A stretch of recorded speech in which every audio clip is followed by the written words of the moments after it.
Bonjour tout le monde et bienvenue à un autre épisode de la version longue, le podcast de la TVSO.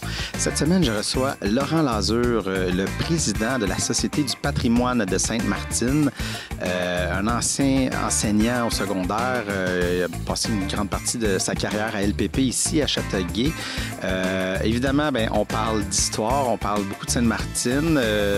Je l'ai fait parler sur ça, plein d'histoires là, sur les patriotes, l'école d'agriculture. Je trouve ça vraiment intéressant, justement, de m'asseoir et de se faire raconter nos histoires. Alors, j'espère que vous allez apprécier.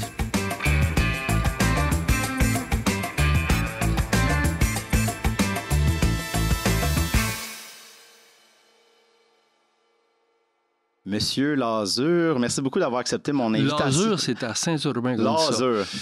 C'est plutôt Lazure. Mais c'est pas grave, c'est pas grave. La rivalité, ça part de même. Sainte-Martine, Saint-Urbain, Lazure. Ouais, ça me ressort de même des chiffres. Je sais pas pourquoi j'ai dit ça.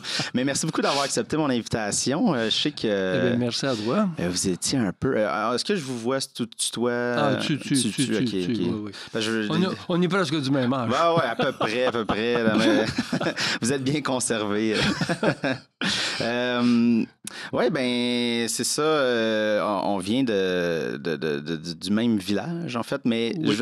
Je te connais, mais pas tant que ça. Mais juste, en fait, avant qu'on parte sur l'histoire, tout ça, je trouve ça intéressant peut-être de parler de ton histoire. En fait, vu qu'on va parler d'histoire dans l'émission. Absolument. T'es né où? Mon pedigree. OK, moi, comme je l'ai dit tantôt, je suis un natif de Saint-Urbain Ier, fils de cultivateur. Ouais. Quand je raconte à des gens de ma jeunesse, il y a des bouts, des fois, j'ai dit, c'est vrai que je suis rendu à 70 et plus. Là. Et moi, j'ai fait l'école de rang à Saint-Urbain. Okay. Quand tu parles ça d'une école de rang maintenant, j'ai dit, ça commence à remonter. Et puis ensuite, mes parents m'ont poussé au collège. J'ai fait un début de cours classique, mais qui s'est terminé par je suis de la première fournée de cégepien. Oh. J'ai fini à Valleyfield en 69. Puis ensuite de ça, j'ai poursuivi mes études et j'ai fait un bac en éducation et géographie à l'Université Laval. Okay. Et puis là, ma longue carrière d'enseignement a débuté. J'ai débuté par 4 ans à l'école secondaire de Saint-Chrysostome. Un magnifique 4 ans où on apprend le métier. Et puis ensuite, j'ai été transféré ici à Châteauguay, où essentiellement, j'ai fait une carrière d'enseignement en sciences humaines et en éducation économique dans les 15 dernières années de ma glorieuse carrière. Mais c'est un métier que j'ai adoré par ailleurs. Là. Ça a été... une belle carrière au total, oui. Oui, c'est ça. Mais sciences humaines, en fond, tu as étudié en géo, mais... Oui, mais c'est que quand tu es engagé, tu dois enseigner histoire, géographie. Ça vient essentiellement. Histoire, géographie et éducation économique qui s'est ajouté quelques années plus tard dans les programmes de sciences humaines. Alors ça, c'est ce qui m'a amené petit à petit à ma vocation de bénévole. Concentré sur l'histoire et le patrimoine local, etc. Oui, c'est ça. On va en venir à ce pan-là. Mais je voulais savoir, quand tu étais plus jeune, en fait, qu'est-ce qui t'a poussé à aller en géo? Est-ce que tu avais déjà aussi des affinités avec l'histoire ou tout ça? Ou c'est Question dangereuse, moi. Non, j'ai fait application à diverses universités. Je visais psychologie, géographie, etc. Là, c'était mes champs. Et puis, finalement, moi, les maths au cégep, là, je peux final comprendre. bâton. Je peux comprendre. Et puis, quand j'ai reçu une première réponse de l'Université Laval, la personne qui s'occupait de ça au collège, j'ai dit, Laurent, viens à mon bureau, je suis en communication avec l'Université Laval. Ça se passait comme ça à l'époque. Et puis, j'ai fait répéter 3 fois. Je suis acceptant en géographie, là, sans maths, là, hein? J'ai pas besoin de mes maths parce que je devais reprendre un cours ou deux au cours de l'été. Puis là, c'était pour moi, c'était comme l'enfer, etc. Fait que je me suis retrouvé donc à l'Université Laval au programme de géographie. 3 ans excellent. Québec, c'était un beau milieu pour apprendre toutes sortes de choses. Et puis, quand les études ont été terminées, Là, je suis revenu dans ma région. Voilà. Ouais, c'est ça. Et le côté histoire, parce que là, j'essaie de faire un lien aussi avec mais est-ce que tu as toujours été un peu intrigué par le côté historique ou ça s'est développé avec le temps? Ça m'a toujours intéressé. Comme beaucoup de gens qui s'intéressent à ça maintenant, moi, le biais par lequel je suis rentré dedans, là, jusqu'aux dents, on va dire, là, c'est par la généalogie. Okay? Alors, on l'enseignait, on donnait des notions de généalogie dans notre cours d'histoire à LPP. Okay? On a fait un petit programme local, d'histoire locale, commençant par la seigneurie de Châteauguay. C'était hors programme, mais on l'avait mis, nous autres, parce qu'on trouvait ça intéressant de ne pas apprendre juste la grande histoire. Mais il s'est passé plein de choses dans nos seigneuries de Châteauguay, de Beauharnois, etc. Et puis, on avait fait un biais par les principales familles, les Laberge, etc. Et puis de fil en aiguille, je me suis intéressé à ma propre généalogie et puis à ramasser les photos, les vieilles photos de famille. Et puis de fil en aiguille, j'ai développé un goût. La moitié de ma bibliothèque maintenant, c'est à peu près des recueils, des publications de photos anciennes qui viennent de partout. Là, Moi, ce qui me fascine, c'est les avant et les après. Avant, c'était comme ça. Maintenant, c'est comme ça. Puis qu'est-ce que ça va être dans 25, 30, 40 ans? Ça peut aider à des projections, peut-être? Ou, oui. Des fois, c'est pour le mieux. Des fois, c'est franchement pour le pire. Là. Alors, moi, quand j'ai décidé, donc... j'avais fait une première belle expérience à Saint-Urbain. Moi, je suis résident de Sainte-Martine depuis 1976. On a acheté une vieille maison. Et puis, ça aussi, ça m'a donné le coup des vieilles choses, on va dire. Là. Et sans le savoir, il y a des gens qui sont arrêtés à notre vieille maison, de la famille Touchette. Puis ils disaient, moi, j'ai passé ma première noce au 2e étage de votre maison. Et puis, de fil en aiguille, ils disaient, ouais, mais nos ancêtres sont... Notre ancêtre Touchette est allé dans les îles. Les îles? Dans les îles. Fait que de fil en aiguille, on a fait jaser un peu, puis je me suis rendu compte qu'il s'agissait d'un patriote, mais c'est ça. François-Xavier Touchette, forgeron, qui a été pris dans la rébellion de 1838 dans la région de Sainte-Martine, Beauharnois, où ça a brassé pas mal. Et puis, notre François-Xavier Touchette, donc, a été condamné parce qu'en tant que forgeron, il avait forgé des armes. Des pics. Imagine-toi les armes qu'on avait pour lutter contre la couronne britannique. Et puis, de fil en aiguille, donc, il a été considéré comme un des chefs de la rébellion et il a été déporté en Australie 5 ou 6 ans. Et c'est à son retour qu'il a construit la maison que j'habite. Alors, c'était ça, les îles. C'était une lointaine île.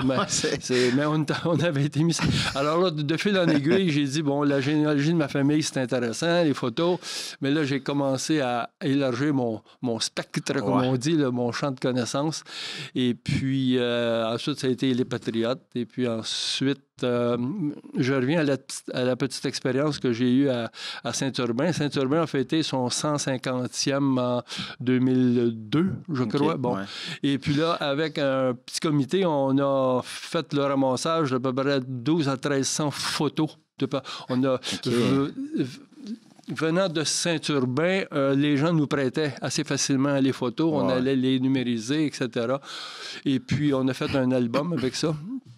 La collection complète est maintenant à la bibliothèque de Saint-Urbain et on a publié un album. Un album souvenir sur Saint-Urbain Ier. Et puis là, moi, ça rentrait dans mes goûts, les vieilles photos, puis tout ça. Là. Et puis quelques années, pas quelques années, là, on est en 2002, on finit l'album. Et puis en 2003, je fais toc à la célèbre Société du patrimoine de Sainte-Martine. Alors, M. Léo Mire, en quittant la mairie, s'était vu demander par le maire Cando. Tu ne pourrais pas t'occuper un peu de l'histoire et du patrimoine, etc. Parce qu'il y avait déjà le musée de Sainte-Martine qui était déjà sur les rails, dû à l'initiative de M. René Bergevin, qui est un natif de Sainte-Martine, mais qui a fait sa carrière comme quincaillier, mais qui avait été toujours un grand amateur d'histoire locale, puis il en avait ramassé des objets et des photos. Il a publié d'ailleurs 2 volumes, les fameux volumes bleus sur l'histoire de Sainte-Martine. Oui, bien ça, on l'avait chez nous. OK. Alors, donc, toc, toc, toc, est-ce que je peux... Alors, ils sont bien contents. Moi, ce que j'aime, c'est les vieilles photos. Et puis Léo, qui vient d'ailleurs de disparaître, monsieur Léo May, je salue sa mémoire, il dit, ça tombe bien, on a des vieilles photos de monsieur Bergevin, tu commenceras avec ça. Fait que j'ai dit, où sont les albums? On cherche les albums. Les albums avaient été mis sur une table à la bibliothèque à la disposition du grand public. OK. Et là, le grand public... s'en est emparé. On n'a jamais retrouvé ces foutus albums. Pour vrai. OK. Alors là, j'ai dit, il va falloir recommencer un peu à zéro. Et puis là, j'ai fait appel à toutes sortes de gens de Sainte-Martine, etc. Est-ce que je pourrais voir vos vieilles photos, vos vieux albums? J'ai dû contacter une quarantaine ou une cinquantaine de personnes comme ça, fouiller sur les internets, Bureau et Archives nationales du Québec, etc. Il y a quand même un certain fonds important. Et puis, de fil en aiguille, donc, on a monté une banque documentaire de photos et de documents là, que j'estime tout à fait correct pour Sainte-Martine. Ça ne paraît pas, mais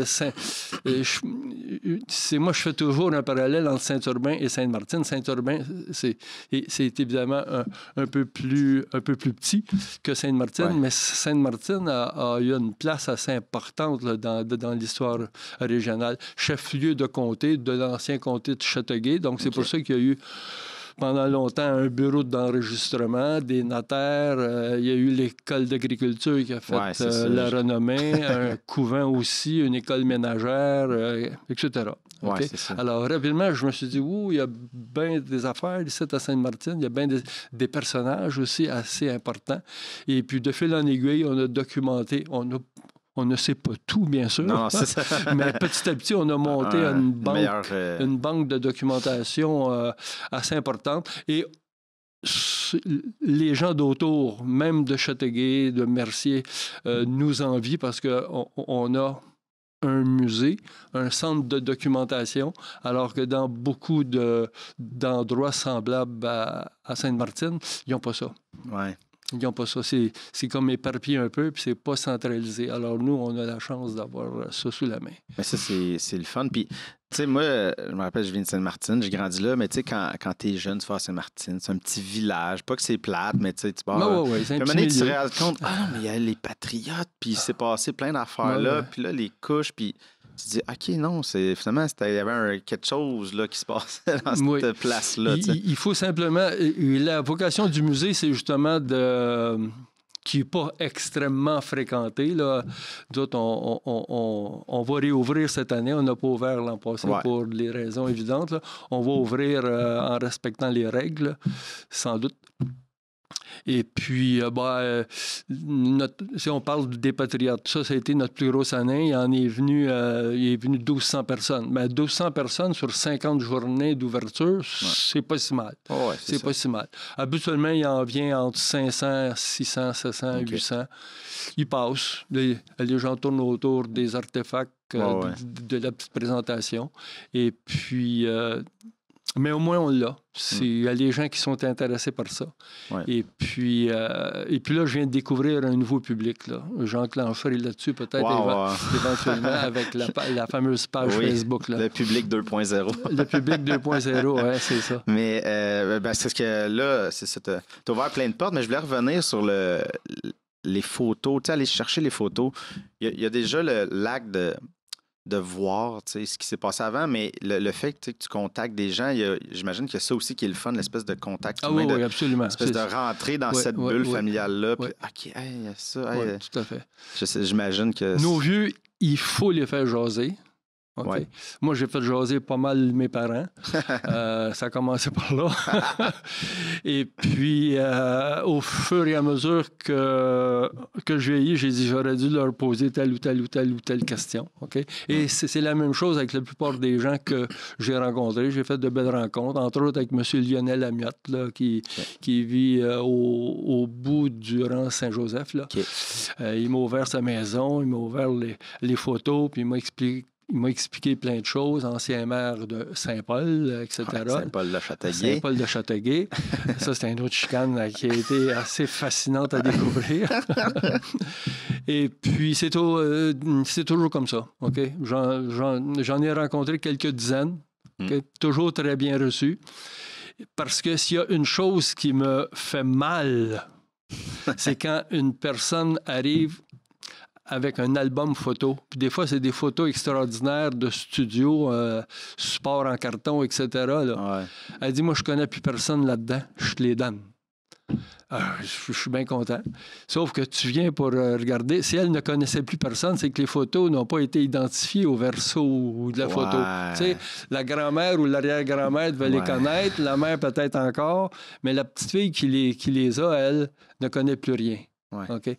C'est des photos que je suis convaincu que les gens recherchent. Puis là, à date, là, j'en ai 5 ou 6 de ces albums-là. Okay, identifiés vaguement à des familles, mais les individus... C'est dur de... Ouais. Parce que c'est des photos qui datent souvent de 1910, 15, 20. Ouais, ça commence à dater, là. Ouais, okay? On est en 2020, là. Ouais, c'est ça. Ça fait 100 ans par rapport à 1920. Ouais. Les témoins d'époque commencent à se faire rares. Ouais, c'est ça, là. C'est ça qui arrive à tout ça. Mais, ouais, tu vois, c'est ça. Tu sais, ma grand-mère, Claudette, elle écrit des romans en arrière de tout. Puis j'étais tout le temps comme, pourquoi t'écris? Je sais que c'est moi. Claudette, là, elle est extraordinaire. Ouais. Mais tu sais, je me disais quand j'étais plus jeune, je disais, oui, mais je sais que c'est moi sa photo, tu sais, mais tu viens de m'allumer un truc de comme, oui, ça. Ton petit-fils, peut-être. C'est qui ça, le mononcle là, qui était.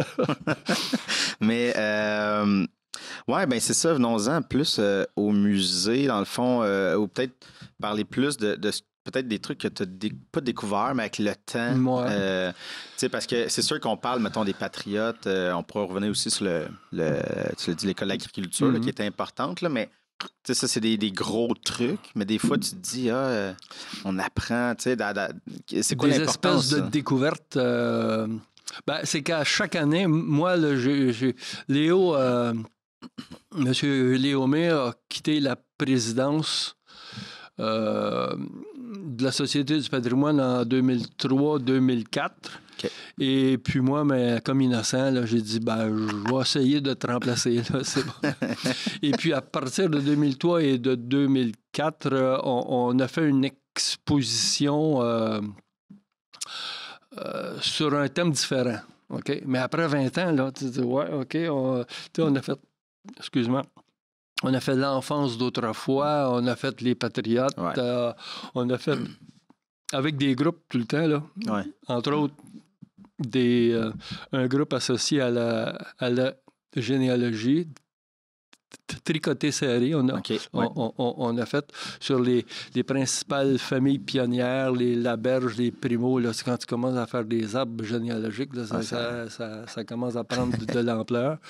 On a fait les arbres généalogiques, les généalogies et l'histoire de la plupart des 8 patriotes qui ont été déportés en Australie, dont notre fameux François-Xavier Touchette. Là. Et puis, là, les thèmes, là, j'en ai une vingtaine. On a fait ça sur l'agriculture, certains grands personnages, l'école d'agriculture, etc.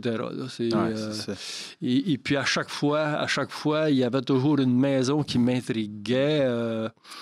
La maison Pierre Poisson, par exemple. Ça, c'est dans mon rang Touchette, là. Okay. Elle était vieille, elle était en pierre, elle était bien maintenue en place par la famille Laberge, etc.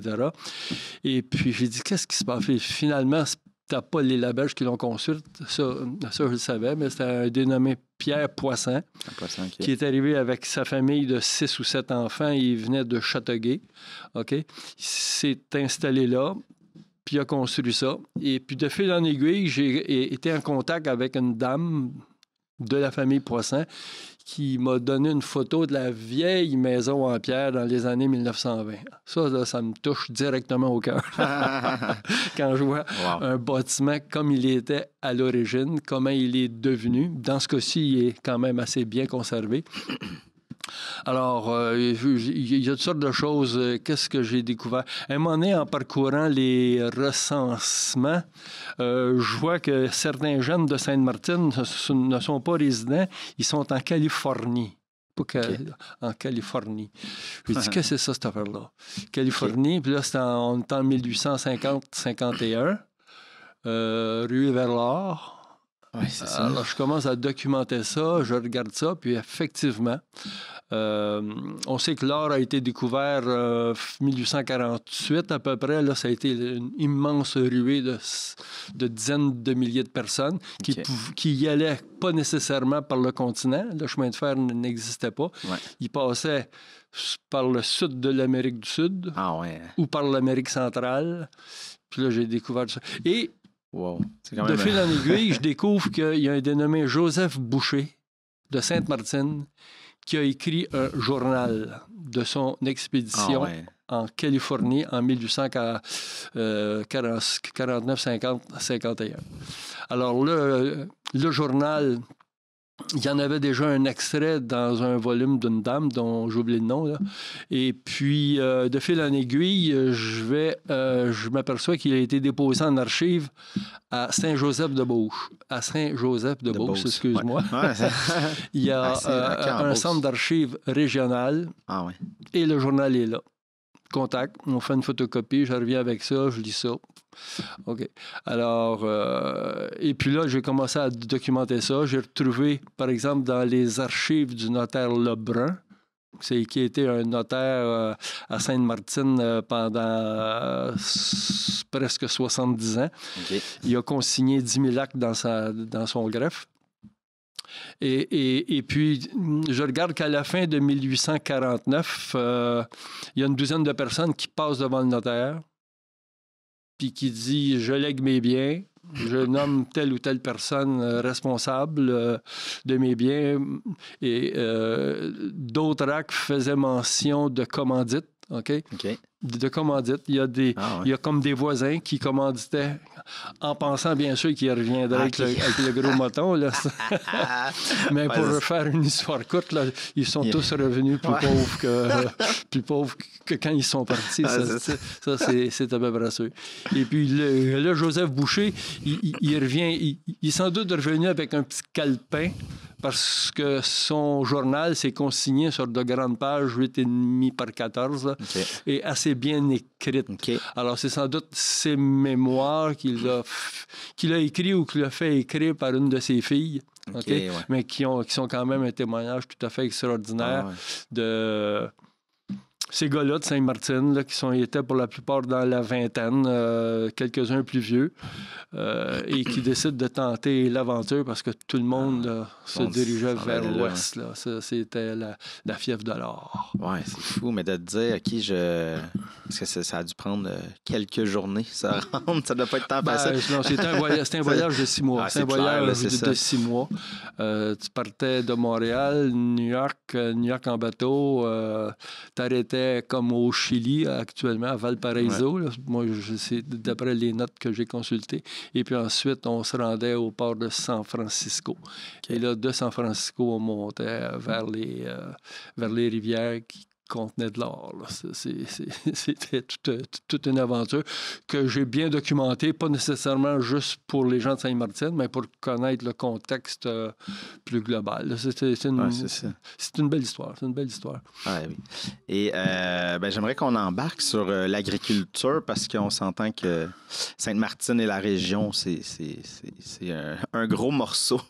Oui. Et ce qui a culminé à l'école d'agriculture, moi, quand j'étais jeune, le bâtiment était là. Puis on me disait, c'est l'école d'agriculture, mais. Oui, ce n'était déjà plus une école à l'époque. Là. Alors, ça, c'est. Pour parler du passé agricole de Sainte-Martine, on est dans la vaste plaine de la Châteauguay, très fertile. Ouais. Un espace plat. Et puis, donc, les sols sont fertiles, puis il y a toujours eu de la bonne agriculture à Sainte-Martine, là. Une fois qu'on on a enlevé les arbres, parce que la première exploitation de la région immédiate, ça a été l'exploitation de la forêt. Et puis, là, les terres sont apparues. Ensuite, bien sûr, il y a eu toute l'industrie laitière qui est apparue, qui était au début des fermes qui vivaient souvent en autosuffisance ou presque. OK? Et puis, petit à petit, l'agriculture s'est industrialisée. Puis aujourd'hui, des fermes laitières à Sainte-Martine, je ne veux pas lancer un chiffre comme ça, là, mais il ne doit pas en rester bien plus qu'une dizaine. Okay? Ouais, c'est ça. Alors que dans le temps, là, il y en avait plusieurs dizaines. Alors aujourd'hui, c'est l'agriculture industrielle. Soya, maïs. Ouais. Si tu vas faire un tour en vélo dans les campagnes, tu t'aperçois que c'est pas mal ça. Mais ça répond aux besoins, non seulement du pays, mais à des besoins... l'exportation.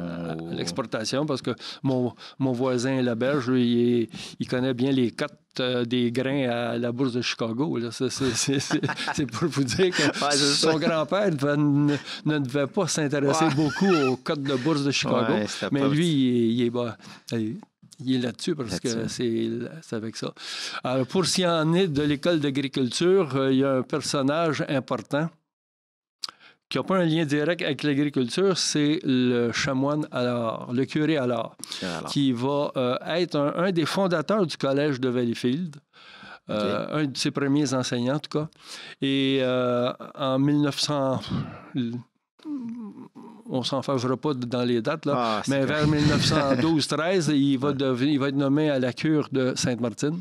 Ça veut dire quoi, la cure? Il va devenir curé. OK. Il va devenir curé de Sainte-Martine. Et puis là, il voit que, bien sûr, le besoin de moderniser l'agriculture est criant. Et puis, à partir de 1920-25, il commence à faire des démarches pour voir... Parce qu'il y a des écoles d'agriculture, il y en avait déjà quelques-unes à Sainte-Anne-de-la-Pérade ou quelque chose du genre. Okay. Et puis, il va donc mettre sur pied un modèle d'école d'agriculture voué, bien sûr, à l'enseignement et les techniques les plus modernes. Ouais. Et puis, en 1930-31... l'école va être mise sur pied, elle va être construite en 32-33. Et là, va apparaître un autre personnage important à Sainte-Martine, M. Nolasque April, qui lui était agronome. Il vient du bas du fleuve et il va venir à Sainte-Martine prendre... Il était déjà en charge d'un dossier ici dans les comtés environnants, là. Quand je dis les comtés, là, je réfère à la vieille façon de faire, Châteauguay, Beauharnois, La Prairie, etc. Et puis, on va le mandater pour devenir le directeur de l'école d'agriculture. Comme c'était quelqu'un qui avait déjà une vision assez large, il va débroussailler bien des choses et l'école va faire époque. Et c'était pas... quand on regarde les finissants, on a toutes les photos des finissants de chaque année. De 1900, les premiers en 33, ils vont finir en 35-36. Et de 1936 à 1970, on regarde, il y en a quelques-uns de Sainte-Martine, des paroisses environnantes, là, mais ça venait d'un peu partout au Québec, du nord de l'Ontario. Ah ouais. On envoyait les jeunes garçons entre 17 et 25 ans, habituellement. Et c'était une école qui était adaptée aux besoins des agriculteurs. On commençait l'école au mois de fin octobre-novembre, quand les besoins au champ requéraient. Et puis, on devait finir assez tôt aussi, j'imagine, j'imagine à la fin du mois d'avril. Oui, c'est ça. Et puis, on apprenait toutes les techniques nouvelles concernant le drainage, les techniques de soudage, de menuiserie, etc. Ça fait époque. Puis il y avait à l'époque entre 25 et 30 pensionnaires. Entre 25 et 30 pensionnaires qui étaient pris en charge par la communauté, une communauté religieuse des Antoniennes qui était vouée. on m'excusera auprès de la gent féministe, mais c'était à l'époque une communauté essentiellement vouée au bien-être du clergé. OK. Alors, il y avait un besoin pour le ménage, la literie, la cuisine. On fait venir les Antoniennes, puis ils ont été à l'école pendant la quarantaine d'années, la trentaine d'années que l'école a existé. Elle demeurait dans une maison au village. Là, ça fait jusqu'en 1970. En 70. Comme l'école ménagère a cessé, parce que là, il y a eu la réforme de l'enseignement, l'apparition du cégep, puis j'imagine que les techniques agricoles maintenant étaient enseignées ailleurs. Oui, c'est ça. Ben là, il y a une école il y en a une école... L'agriculture, c'est où déjà? À Saint-Hyacinthe. Saint-Hyacinthe, c'est ça. À Saint-Hyacinthe, il y en a une. Il doit y en avoir d'autres ailleurs, mais disons que le réseau n'était plus ce qu'il était avant, puis ça s'est défait. L'école, donc, ferme ses portes. Elle a connu diverses vocations.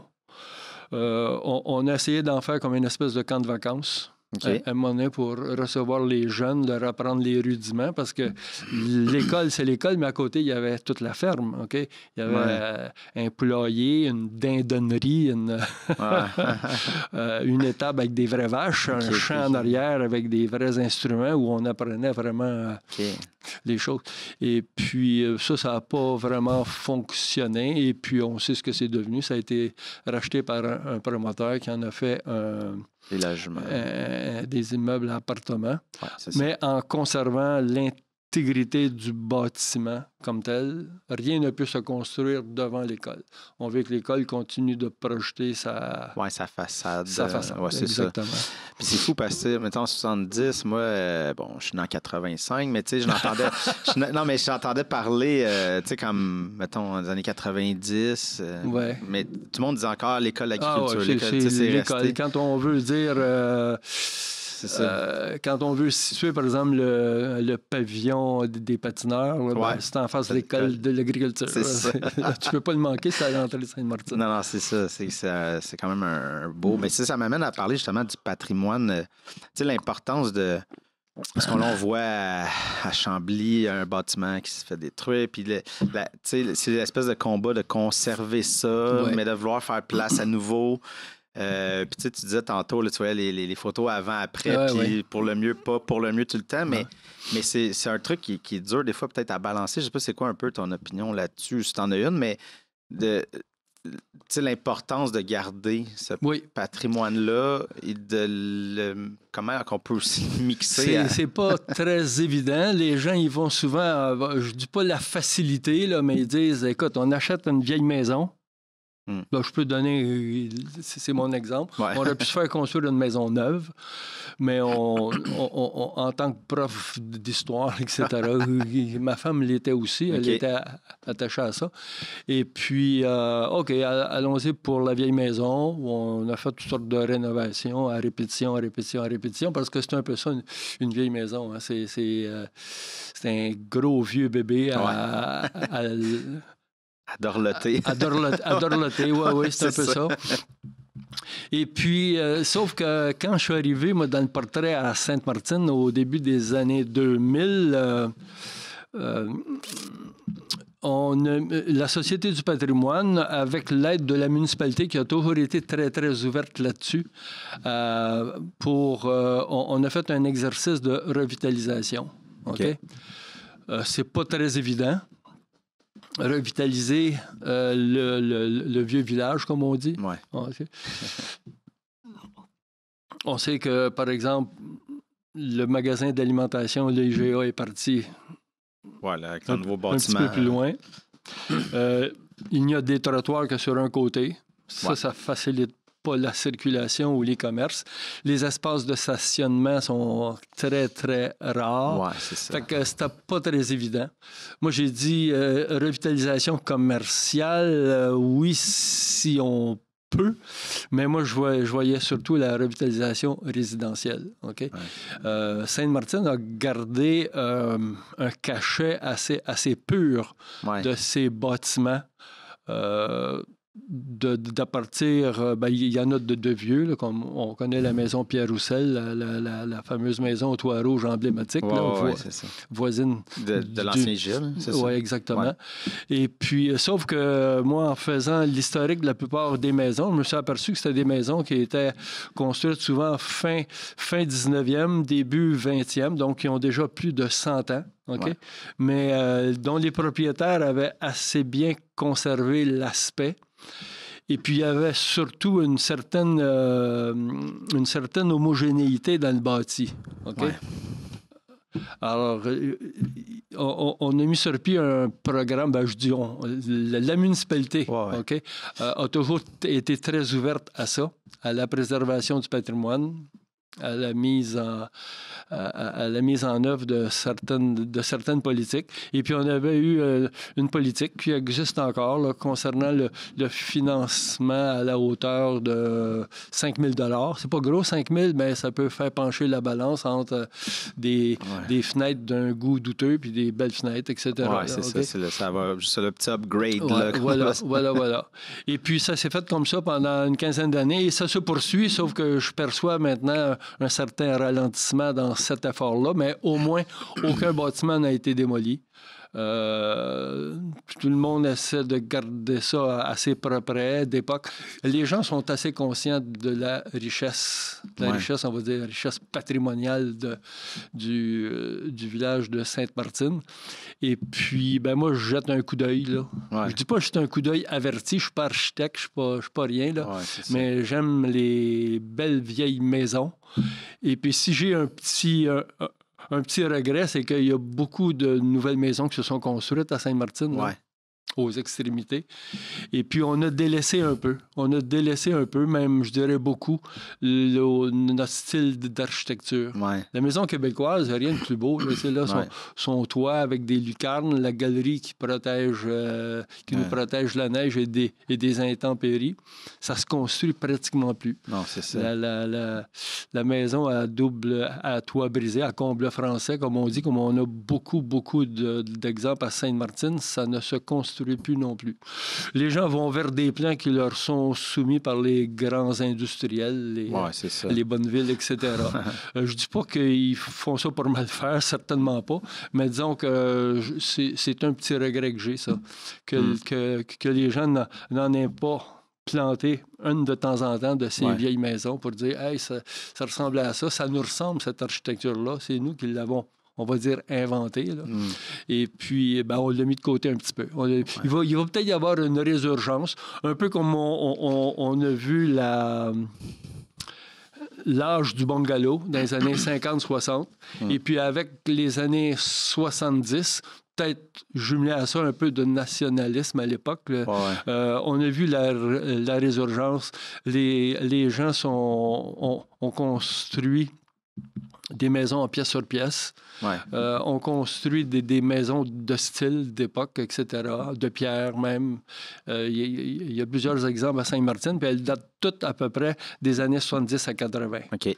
Et puis à partir des années 80, là, on a commencé à oublier ça un petit peu. Ça va peut-être revenir, mais disons qu'on viendra pas fou avec ça. Non, c'est ça. Mais tu sais, ça c'est quasiment un autre sujet, là, tout le côté de la construction. Puis je vais faire des émissions sur le logement, tout ça, mais reste que, tu sais, juste pour clore ça vient aussi d'une volonté politique, là, puis je parle pas nécessairement d'une petite municipalité, mais tu sais, l'urbanisme, puis de penser son développement, puis de son unité visuelle. Tu sais, moi, c'est une opinion personnelle, mais j'ai l'impression qu'on laisse beaucoup carte blanche aux développeurs, aux constructeurs. Puis eux, bien évidemment, s'ils peuvent reproduire le modèle, ils sont plus efficaces, ils vont plus vite. Ça, je comprends leur bord, mais en même temps, c'est la communauté qui décide. Tu peux décider de mettre.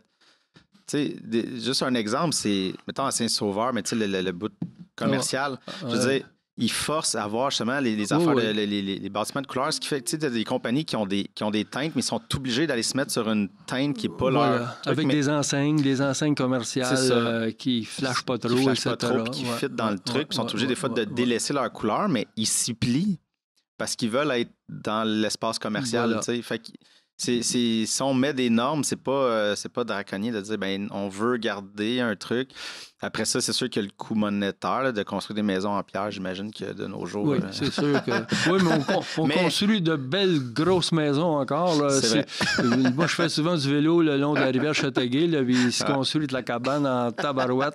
C'est pas de la cabane comme moi je construirais, là, mais je veux dire, avec 600 000 $, là, tu peux faire un bout là, en termes de modèle québécois. Ah oui, il y en a. Il y en a, mais je veux dire, on peut pas forcer les gens à avoir des goûts qui sont pas vraiment les leurs. Mais pour en revenir à Sainte-Martine, elle a gardé le vieux village a gardé une certaine harmonie, une certaine intégrité.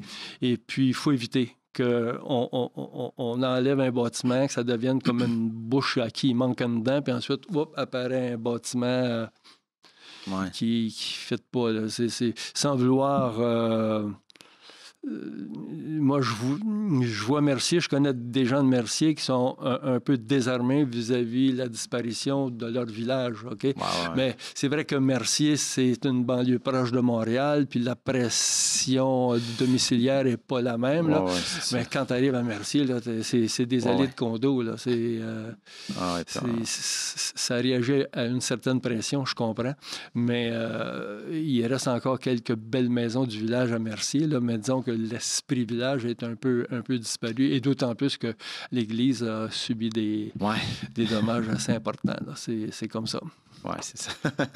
Je voulais embarquer, justement, on l'a mentionné rapidement, mais le musée 2.0, l'aventure Facebook. Ah oui, bon. Alors, ça, j'imagine que, je sais pas, ça vient d'où, premièrement, cette idée-là, mais sûrement que ça a aussi émergé avec la pandémie, le fait de... Oui, la pandémie a beaucoup aidé, on me l'a dit. Alors, on m'a donné le titre de thérapeute. Que je refuse. mais quand même, l'idée vient simplement que c'est une mode ça, qui existe depuis 3, 4, 5 ans. Beaucoup de petites municipalités environnantes, je pense à Saint-Chrysostome avec une dame Chartrand là, qui a parti ça. Ensuite, Saint-Rémy, il y a Beauharnois. Okay. Qui ont leur version de ces pages Facebook où les gens mettent des souvenirs de famille, des souvenirs d'enfance. Puis les gens sont trop contents de revoir comment c'était avant. Et puis moi, j'ai dit, écoute, le musée est enfermé. Moi, je connais peu l'histoire des familles de Sainte-Martine. Là. Je pense quand je parle soit à tes parents ou à Sylvain ou à un gars comme Bernard Crête, lui, il détricote ça au coton, là, toutes les familles qui étaient mariées avec qui habitaient où. Moi, ma spécialité, on va dire, c'est plutôt le plus vieux. Le plus vieux. Ce qui a déjà été oublié pas mal. Alors, donc, moi, je pars la page Facebook au début du mois de février. Et puis là, le feu a pris. Ça, c'était le fun. En 2 semaines, on avait 500-600 membres. Là, après un mois, ça commence à ralentir un peu, mais on est autour de 1200, ce qui est extraordinaire. Puis moi, en tant que responsable du musée, j'ai dit, j'ai trouvé mon public cible, finalement. Parce que j'occupe la page avec Joël Dulude, qui s'intéresse beaucoup à ça aussi. Et puis, donc, on met des choses un peu plus vieilles que les gens ont. Mais quand les gens mettent la photo d'un bout de rue, d'une vieille maison, 2 autres même en culotte courte alors qu'ils étaient tout jeunes, je trouve ça très touchant. Puis des fois, il y a des très beaux documents, des équipes sportives. Et puis dès la première journée ou la deuxième, il y a un monsieur, je vais essayer de retrouver son nom, peu importe. Il a mis une photo du vieux moulin de Sainte-Martine, alors qu'il avait encore son toit, etc. Donc, ça date d'avant 1920. C'était où? Le vieux moulin, c'était où? Les hauts barrages, là. Ah, au barrage, OK. Il en reste des vestiges maintenant, mais à l'époque, ça a été un bâtiment de 3 étages avec moulin à farine, moulin à scie, etc. Et puis, c'est une photo que je n'avais jamais vue. Moi, j'en ai vu des photos, là. Mais celle-là, elle m'a jeté pas mal à terre. Puis elle est de très, très belle qualité. Ce qu'on avait, nous, c'est vu le moulin vu du pont vers 1900. OK? Mais celle-là, c'est vu comme d'en bas de la rivière, là, avec les arches par lesquelles l'eau était évacuée des moulins. Alors, j'ai dit, là, on est parti, là, c'est ce genre de... Mais c'est un document un peu exceptionnel, là, mais les gens mettent toutes sortes de choses là-dedans, là, des équipes sportives, c'est très bien. Et puis moi, aussitôt que je vois un document qui pourrait être intéressant pour une éventuelle exposition, mais je me permets de les enregistrer, de les copier, etc.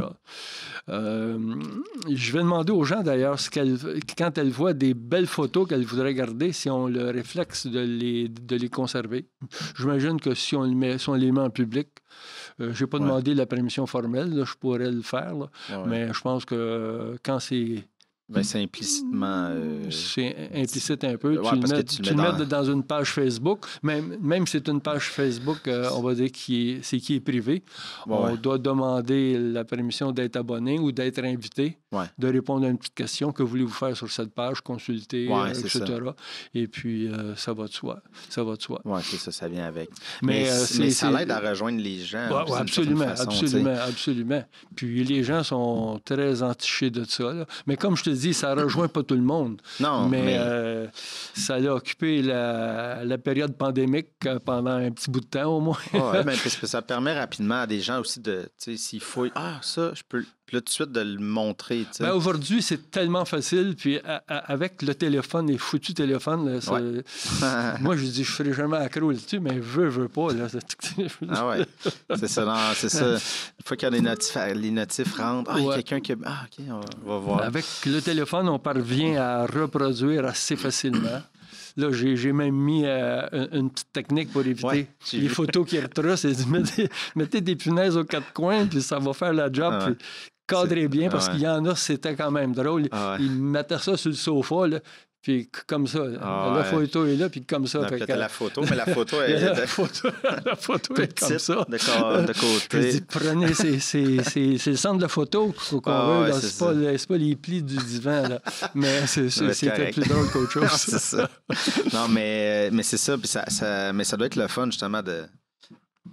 Ça crée pas un nouveau public, mais une certaine façon. Oui, moi, j'ai pas de crainte. Sauf que, étant donné la distanciation, je pourrais pas dire à toute ma gang, venez, le musée ouvre le 24 juin.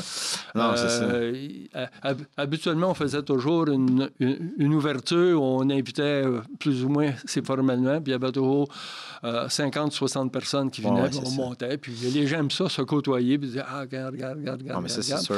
Et puis, là, ça ne sera pas possible. On va essayer de trouver autre chose, là, parce que la distanciation est possible à partir du moment où il n'y a pas plus que...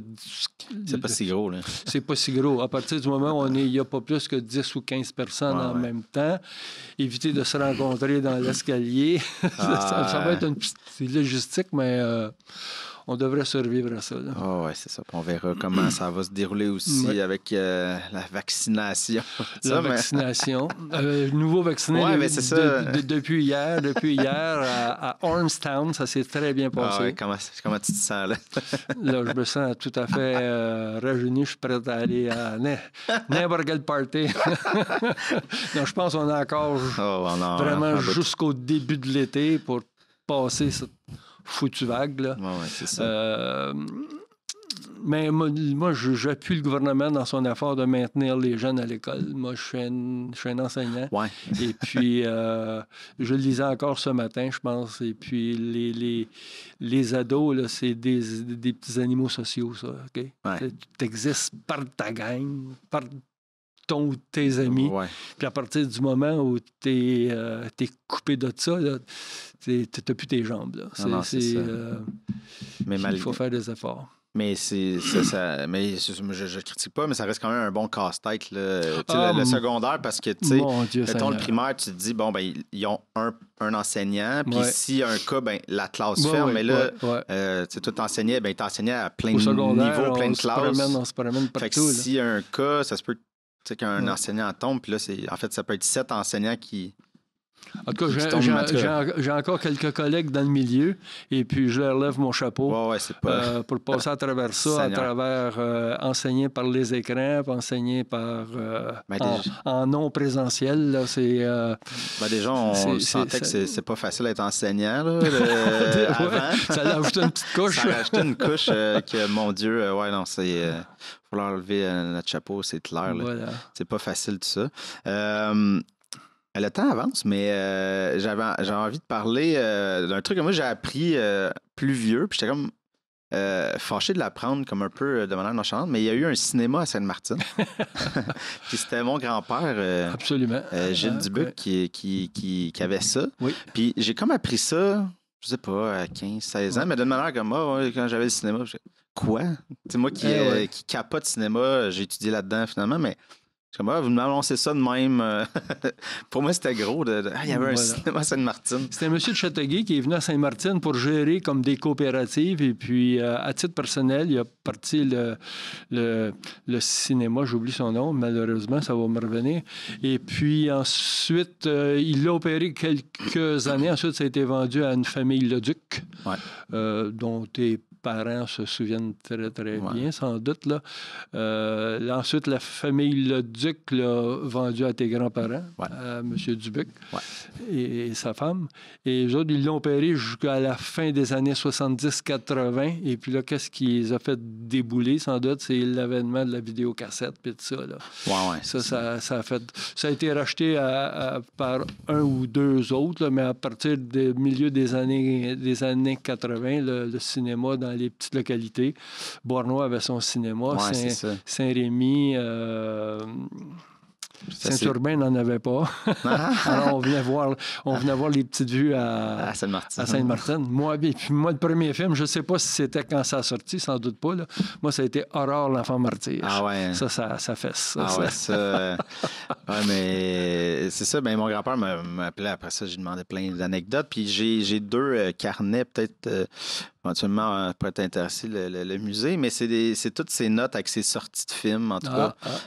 Il notait toutes les fins de semaine, puis tout ça. Puis là, j'ai regardé, il y a eu ça. Puis là, des classiques, mais puis qui me raconte justement que lui, il était là dans les années de l'Exorcisme. Puis il a dû s'acheter une chaise roulante et une civière parce qu'il sortait des gens. Tu vois, c'est des belles anecdotes. Il a fallu qu'il s'agède ou qu'il a loué, je sais pas de quoi, mais il a fallu qu'il se procure. Il y avait une civière, une chaise roulante parce qu'il disait à toutes les soirs, on en sortait 3-4. Ça perdait il perdait connaissance pendant le film. Oui, c'était pas être un film assez dur pour de jeunes ados, là, la tête qui tourne, là, puis, les projections. Non, c'est un film qui est assez marquant, mais toutes les jazz puis tout ça. Là, c'est ça. Les gens, je pense que c'est la photo qui a été postée par Claire Laplante, je crois, qui a le plus de commentaires. On est rendu comme à 150 commentaires. Là. Puis et là-dedans, il y a des plus vieux qui disaient que ça a été toujours un cinéma très bien tenu. Monsieur Leduc, peut-être Monsieur Dubuc aussi, je ne sais pas, passait dans les rangées avec la flashlight. Puis attention, là, les petits coupes trop collés, attention. Là, ça fait partie de l'histoire du cinéma, du théâtre Normandie, comme on l'appelle. Normandie, c'est ça. Mais ça, mais tu sais aussi, j'imagine, il y a l'avènement des cassettes, mais après ça, tu as les multi-écrans. Ça virait en business. Là, aujourd'hui, on a tous un cinéma dans nos maisons avec des TV grand écran, puis Netflix, Crave, puis on a de multiples plateformes. Moi, j'aime beaucoup aller encore voir le cinéma sur grand écran. Il y a quelque chose là qui ne peut pas paraître sur nos petits écrans, même si nos écrans TV sont devenus assez grands. Mais moi, je le dis tout le temps à mon père, là, il vend des télés, mais tu sais, moi, je suis comme le cinéma, il n'y a rien qui va battre ça, même ton écran. Parce que, comme tu dis, Puis c'est de même que je parle aux gens. Même, parce que souvent, on va aller voir un film d'action, mais même un drame, même n'importe quoi. T'es pris dans une salle dans le noir. Ouais. Un écran géant, un son. Le son. Un bon son. Et tu peux pas prendre ton cellulaire. Non, c'est ça, exactement. T'es pas dérangé. T'es pas dérangé. Tu es là pour 1h30, 2 heures, puis t'es confiné dans le bon sens du terme. Et puis. Et là, l'émotion passe. Voilà. C'est ça. Voilà. Parce qu'il y a tellement des beaux films à aller voir. Ben, moi, je suis amateur de cinéma, là, mais. J'en regarde un peu, je regarde quelques séries, mais je ne m'attache pas trop à ça parce que des fois, les séries, ça s'éternise. Ouais, et puis, c'est trop de saison. Mais aussi qu'il en passe des bons au cinéma. Là, on va souvent à Valleyfield, d'ailleurs. Okay. Avec l'autoroute 30, moi, là, écoute bien, là, je suis à 22 minutes du cinéma de Valleyfield. Ah ouais. Puis venir ici, là, ça me prend exactement 23 minutes. Ouais. OK. Fait que voilà. Je ne sais pas pourquoi, parce que Sainte-Martine-Châteauguay, il y a les nombreux feux rouges, tout ça circule pas très bien. Tandis que je prends l'autoroute 30 en arrière du Rentouchette, moi, là, quasiment. Là. Ouais. Et puis on file, aucun feu. Boulevard de Fringe, schlau, on est rendu. Ça me sidère tout le temps. Mais quand j'avais vu venir l'autoroute 30, moi, sur le plan, il y a déjà j'ai dit, ça va être extraordinaire un peu, aller prendre l'autoroute à 2 km en arrière de chez moi, en pleine campagne, puis c'est à peu près ça. Oui, c'est ça. Mais c'était quand le premier plan, les premiers balbutiements, c'était quand, ces années 70? Un peu les autoroutes 30, c'est une bonne question, ça. On en a parlé il y a très longtemps, dans les années 70. Ensuite, il y a eu, à cause de la crise amérindienne, là, ça a déboulé un peu. Ouais. La crise amérindienne, c'est 1990. Et puis, en quelle année ça a ouvert? Ça doit être dans les années... Non, mais je parlais plus les débuts, là, comme dans les années 70, c'est plus ça, là, quand ça a commencé à germer, il va y avoir une autoroute, mais que là... Les plans, Les plans, mais ça a bougé beaucoup. 70-80, parce que j'ai vu de vieux articles dans l'information régionale à l'époque, là, où on faisait mention là, de la future autoroute, là, puis on était dans les années 70. Oui, c'est ça. Parce qu'il n'y a pas quelqu'un à Bournois qui a été exproprié 2 fois? Ah oui. J'ai entendu parler. Il y a les. En rentrant à Bournois, là, sur la Beauce, là, moi, je connaissais un peu la famille Brazo qui a été déplacée. Et puis l'autoroute n'est jamais passée là, finalement. Là. Puis je pense que le nouveau tracé était finalement sur la maison déplacée. Ça se peut. Moi, c'est ce que j'ai entendu par mon père, mais en tout cas, j'ai pas de source sûre, mais j'avais entendu que finalement, quand on changeait le tracé, c'était là où il l'avait déplacé. Oui. Mais ça va avec les avatars du ministère des Transports qui, après Dieu, est le maître des circonstances. Peut-être même avant, on n'est pas sûr. Écoute, on est arrivé à la fin déjà. Ça a été formidable. C'est vrai que ça passait vite. Passe vite, hein? Oui. Puis on aurait pu développer encore plus. Sans doute. Moi, je pense que ce serait une bonne idée, un balado sur l'histoire de des petits épisodes. Là. Ouais. On raconte des histoires comme ça. On fait parler des gens. Lors du 150e de la municipalité, ils ont fait des petites capsules à Sainte-Martine, là, faites par une petite entreprise de Bournois. Là. Et puis, j'ai participé à ça. C'est fort bien, mais c'est 3-4 minutes. Là. C'est vraiment l'essentiel sur ce qu'a été le patrimoine, l'agriculture, etc. Là. Mais c'est bien. C'était une belle initiative. Oui, c'était le fun. Mais on pourrait faire ça, là, comme tu disais, faire parler nos vieux. Oui, absolument. Avoir des histoires de ça, en tout cas. Il y a un vieux proverbe chinois que tout le monde connaît qui dit qu'un vieux qui meurt, là, c'est une bibliothèque qui brûle. Là, et, c'est plus que vrai, ça. C'est plus que vrai. On va finir sur cette belle parole. Merci beaucoup. Merci à toi, Mathieu Legault. Merci.